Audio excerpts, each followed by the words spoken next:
What's up guys, it's me Deshaun, and today we'll be talking about a seinen manga that is recently on the rise of popularity and was recommended to me by a subscriber, Fool's Night. Now, to describe this manga in as few words as possible, I would say that it's basically we live in a society, because it addresses a lot of political issues and it feels like a social statement about the world we live in and how it's ran. It reminds me of what we're going through with global warming and the long-lasting effects of it from the constant neglect of the issue. This manga takes a similar and very interesting premise, but with trees. On a tragic day, a big black cloud begins to block out the sky, and the abundance of trees that we once had no longer exists, putting mankind in a terrible situation. Now, if trees practically don't exist, plants in general, there's no oxygen. So how do people survive in this world with a lack of oxygen in this story? They would take humans on the brink of death and turn them into plants, creating some very horrifying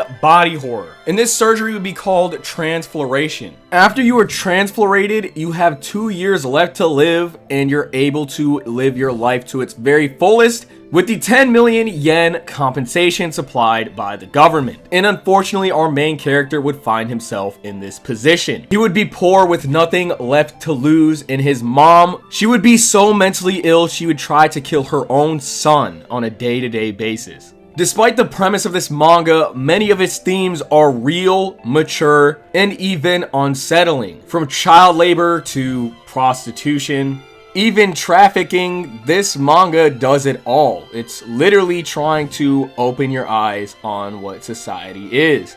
Words cannot really describe just how beautiful and artistic this manga can be. It's like the creator of this was inspired by Ikebana. Ikebana would be a form of Japanese art that would convey emotion through the arrangement of plants. Ikebana would also translate to bringing flowers to life. But in this story, it would serve a form of irony, because you'd ask yourself, are these same flowers really that beautiful? The flowers in the story keep the rest of humanity alive, but at the cost of the lives of others, killing off the minority to save the majority. It's poetic because it brings life, yet it takes it away. This irony and morally gray area would be what this manga is, and our world as well. Our society, this peace and tranquility, it's all so beautiful, or is it really? Just as I mentioned Ikebana before,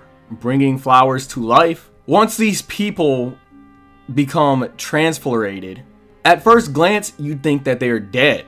They're in a vegetation-like state, simply just existing, until our main character receives his surgery, and it turns out all of these plants are alive. He can feel all of their emotions and hear their inner thoughts, and from this, you'll get some of the most heartfelt and emotional moments that I've ever seen in a manga, but at the same time, no emotions are conveyed, and that is a skill in writing, an art that not many people can do, and you get that from this manga. Probably my favorite scene, outside of one that includes a bunch of spoilers that I'm not going to mention, this scene would have our main character Toshiro and Sumi, a young pianist that wants to find the tree that her father transflorated into and do the unthinkable, burn it down.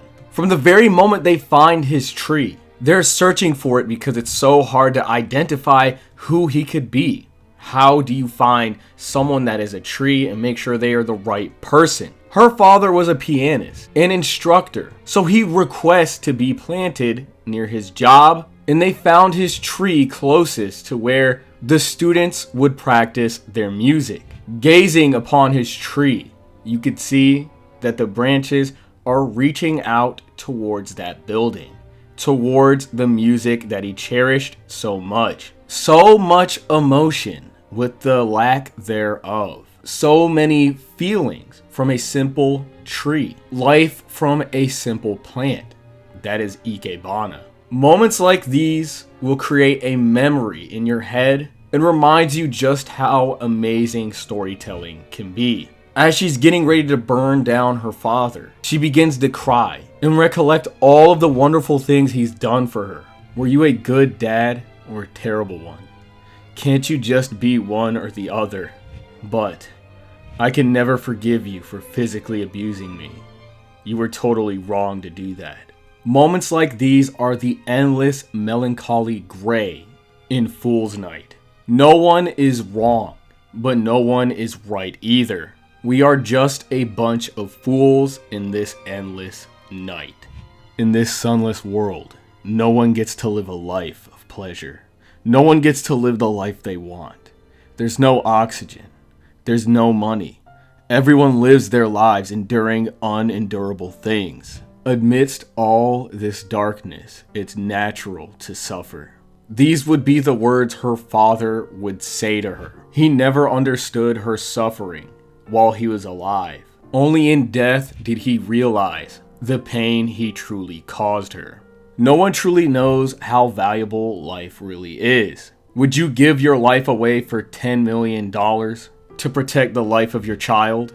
Naturally, we'd all say yes. But what would giving your life up mean if it was for the comfort of somebody else? You would want that for your child. You would be right to do that. But at the same time, you'd be wrong because your child would want you. There's even a parallel where a girl wants her father to die so they could get back their normal lives. This story truly is an emotional roller coaster because, like a plant, you don't know the gift of truly just existing. Outside of the emotional moments, this manga has plenty of action. It even turns into a crime drama, constantly giving you a variety of different genres, but still retaining that same message and emotional set pieces that'll make you fall in love with it. My only issue here is that sometimes this manga can be very boring. Political talk can be entertaining in some mangas or in some entertainment, but for the most part, it's not very often. It's very mature, adult, and the double-edged sword that comes with it can potentially be boredom. Depending on where your tastes align would determine on whether or not I could personally recommend this for you. I would compare this to Poon Poon or the Flowers of Evil. But unfortunately, I don't think this manga shares the same entertainment value. Moments can drag, but the payoffs are ultimately worth it. Another thing that I dislike would be how unbelievable this manga would be at times despite having a story that revolves around this real-esque nature to it. There would be characters that would fit typical anime stereotypes that I felt could have been handled a lot better. Like this girl that constantly does this cat mouth thing. I don't like it. It's annoying. I can't take it seriously when she's making this goofy face while she's killing somebody. I get it, cute anime woman, but I feel like it has no place here. But at the end of the day, this is what you sign up for when you look at anime. Sometimes there's gonna be stereotypes, but I hate it because it just feels like lazy writing. Sometimes you can take a stereotype and it fits well in the series, but in this case, it does not. Other than that, this manga did give me Blame vibes, weirdly enough. It's kind of funny because I feel like I talk about Tsutomu Nihei enough on the channel, but there are plenty of interesting sci-fi moments to keep you reading, like transfigurated people turning into monsters, or the snowmen scientists that live on Antarctica with superpowered suits that are practically the Institute from the Fallout series. For the most part, I like this because it's a slow burn into interesting genre changes. One moment it's poetic, the next moment a crime drama, and the moment after that a full-on action manga, with plenty of horror elements in between. It's crazy because it's like this grounded realism slowly progresses into something much bigger. It's just a matter of whether or not you're ready for that slow burn as a reader, or if you like that end game direction that this series is taking with the transfigurated monsters and people in bodysuits fighting them. For me personally, I feel as if there's enough variety in this story to keep you interested, as long as you have the attention span for it. Another thing I didn't like was that I never really truly felt connected with the characters. But this doesn't really seem as if it's a character-driven manga, more or less a world-driven one. The world is what makes all of the characters react the way they do, and you watch the bigger picture and see how they all react to one another. We may have a main character, but the story is ultimately not about him, but more or less about what he goes through in this world that he's in. This manga has a very unique writing style, and you may grow to love it or hate it. But for the most part, I can definitely recommend Fool's Night, but I will mention it is not for everyone. Now with all that being said, don't forget to like and subscribe to the video. I love you guys. Please consider donating to the Patreon so I can keep making these amazing videos for y'all. And with that, y'all take it easy.